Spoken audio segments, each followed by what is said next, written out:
استثناء ہے، دعا جبر میں استثناء ہے، مقدر میں استثناء ہے۔ حضور گرامی مرتبہ نے فرمایا کہ جو لوگ جس بندے سے خوش ہوں اور اس کے کار خیر کی وجہ سے، تو اگر اس کے لیے لوگ دعا کرتے ہیں تو اللہ اس کی زندگی بڑھا دیتا ہے۔ اب سنیے، لوگوں کا تو خیال یہ کہ زندگی بڑھ ہی نہیں سکتی، اور ادھر رسول اکرم صلی اللہ علیہ وسلم فرماتے ہیں کہ اللہ اس شخص کی زندگی بڑھا دیتا ہے کہ جو لوگ جس کے لیے مسلسل دعا فرماتے ہیں۔ اب سنیے، خداوند کریم نے کہ دعا بلا کو ٹالتی ہے، اور اس کے 3 فیزز ہیں، 3 آسپیکٹس ہیں۔ ایک تو آنے والی رک جاتی ہے، جو بلا آنے والی ہے رک جاتی ہے، جو آ جاتی ہے تھم تھم کے گزر جاتی ہے، جو آ چکی ہوتی ہے اس کے ثواب میں آپ کو فائدہ، اس کے تحمل میں۔ مصیبت میں انسان 2 طرح سے گزرتا ہے، مصیبت کا پورا اثر لے کے گزرتا ہے، شوگر لے کے گزرتا ہے، بلڈ پریشر لے کے گزرتا ہے، گردے خراب کر کے گزرتا ہے۔ جب اللہ کے ساتھ نہیں ہو آپ تو بھی آپ مصیبت سے گزرو گے،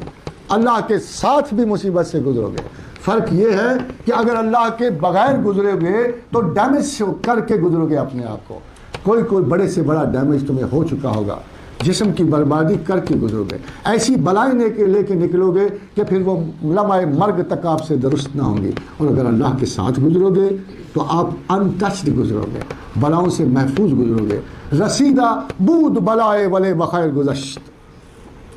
پہنچتی ہے مصیبت سے گریز نہیں، اللہ خود کیوں پہنچاتا ہے۔ وَلَنَبْلُوَنَّكُمْ بِالشَّيْءٍ مِنَ الْخَوْفِ وَالْجُوعِ وَنَقْصٍ مِنَ الْأَمْوَالِ وَالْأَنفُسِ وَالثَّمَرَاتِ، بلا شبہ ہم تمہیں آزمائیں گے، خوف سے، بھوک سے، نقص اموال سے، پھلوں سے، اولاد لے کر، کسی کی عزت لے کے، کسی کو جان کا خوف دے کے، کسی کے دشمن تک ہم ضرور آزمائیں۔ ٹوٹل فیئر نہیں ڈالیں گے، ٹوٹل فیئر تو کوئی نہیں سہار سکتا، جزوی غم ضرور ڈالیں گے، جزوی خوف ضرور ڈالیں گے۔ پھر تمہارا کیا رویہ ہونا چاہیے؟ کیا رویہ ہونا چاہیے؟ اگر تمہارا ایک سادہ سا رویہ ہے تو یہ نہیں کہا، دیکھو مصیبتوں میں گھرے ہوئے آدمی کو یہ نہیں کہا کہ تم پہ لعنت ہو، تم مصیبت کے سزاوار تھے، یہ نہیں کہا کہ تم مصیبت سے مر کے نکلو گے، کہا وَبَشِّرِ الصَّابِرِينَ الَّذِينَ إِذَا أَصَابَتْهُمْ مُصِیبَةٌ، کہ مبارک دو میری طرف سے ان لوگوں کو جو مصائب میں پڑے، جو رکے، جنہوں نے صبر کیا اور کہا قالوا انا للہ و انا الیہ راجعون، کہ بے شک یہ تمام مصائب میرے اللہ کی طرف سے ہیں اور اللہ ہی کی طرف چلے جائیں گے۔ تو کیا یہاں آپ کا حوصلہ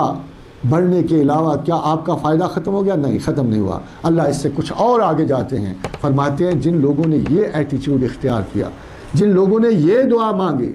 یہ تصوف کی سب سے بڑی اپروچ ہے، انا للہ و انا الیہ راجعون، کہ ہر غم و بلا و خوشی، حزن و ملال اللہ کی طرف سے آتا ہے اور اللہ ہی کی طرف لوٹ جاتا ہے۔ تو اس کے لیے پروردگار نے فرمایا کہ جو لوگ یہ کہیں گے ان کو میری طرف سے ایک صلہ ہے، اولئک علیہم صلوات من ربہم ورحمہ، ان لوگوں پر میری طرف سے درود و سلام ہے، ورحمہ اور رحمت ہے، واولئک هم المہتدون، اور یہ لوگ میرے انٹلیکچوئلز ہیں، یہ دانا ہیں، یہ دانشور ہیں، جنہوں نے زندگی کو سمجھا، کرینے کو سمجھا، حالات زمانہ کو سمجھا، پھر اللہ کی طرف پلٹ گئے کہ خطا کے باوجود، سزاوار ہونے کے باوجود they had one major confidence in God، کہ ہمارا اللہ موجود ہے، بخشنے والا ہے، ہمیں بخش دے گا، ہمیں ہر حال میں اس کی طرف رجعت کرنی چاہیے۔ حضرات گرامی،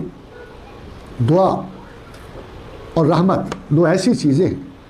کہ جو آپ کا حق ہے، آپ کا اللہ پہ حق ہے، اللہ پر حق ہے انسانوں کا۔ رسول اللہ صلی اللہ علیہ وسلم فرمایا ایک حق اللہ کا بندوں پر ہے اور ایک حق بندوں کا اللہ پر ہے، اور اللہ کا حق بندوں پہ یہ ہے کہ جب ہم اسے مانیں تو لا شریک لہ مانیں، نہ اس کی ذات گرامی میں کسی پیغمبر کو شریک کریں، نہ پیر کو شریک کریں، نہ تعویذ کار کو شریک کریں، نہ جادو ٹونے کو شریک کریں، ہم اس کے اختیارات